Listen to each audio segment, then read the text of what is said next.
Telugu state లో ఒక hot bet ఉంది. మంగ్లీ ఇష్యూ నడుస్తున్నది. సిఐడిలో 62 కేసులు ఉన్నాయి. అటు హైదరాబాద్ లో ఉన్నాయి, సైబరాబాద్ లో ఉన్నాయి. దీనికి సంబంధించి అసలు మనం ఏం చేయబోతున్నాం? ఎందుకంటే మంగ్లీ అంటే ఒక సీరియస్ ఇష్యూ కాదని వదిలిపెడుతున్నారు, కానీ కొన్ని వందల మంది రోడ్ల మీదకి వస్తున్నారు. What is the strategy? అది దాని గురించి నాకు పూర్తి సమాచారం లేదు. సిఐడి డీజీ ఇక్కడనే ఉన్నారు. నేను త్వరలో దాన్ని సమీక్షించి మళ్ళీ ముందుకు ఏ విధంగా వెళ్ళాలో నేను.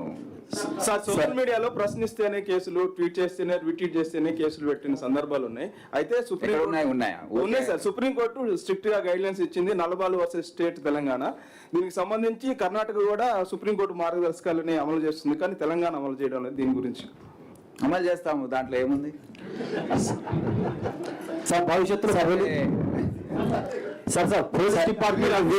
అవకాశం ఉందా సార్? ఇప్పుడు నేను ఆల్రెడీ చెప్పాను, ఎక్కడైతే శృతి మించుతుందో అప్పుడే మేము పిక్చర్లోకి వస్తామండి.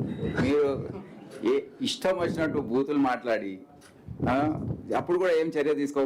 మీ పైన వచ్చినప్పుడు కూడా మీరు కంప్లైంట్ ఇస్తే తప్పకుండా స్పందిస్తాం. నా మీద వచ్చినప్పుడు కూడా నేను చేయాలి కదా.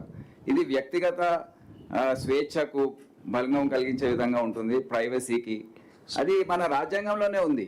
సో తప్పకుండా మీరు ఎటువంటి అనుమానాలు పెట్టుకోవద్దు.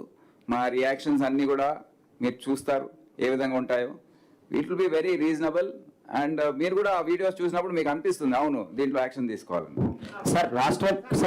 సార్ రాష్ట్రంలో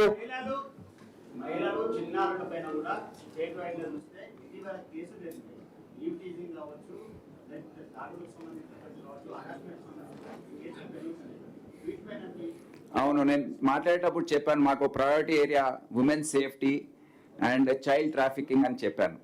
సో దాంట్లోనే ఎందుకు అంటే మా ఆఫీసర్స్ కూడా ఆ అభిప్రాయం తెలియజేశారు. కొద్దిగా ఈ మహిళల భద్రత చర్యలు ఏవైతే ఉన్నాయో దాన్ని ఇంకా సమీక్షించి ఇంకేమైనా చర్యలు కొద్దిగా తీసుకునే అవసరం ఉంది అని కూడా తెలియజేయడం జరిగింది.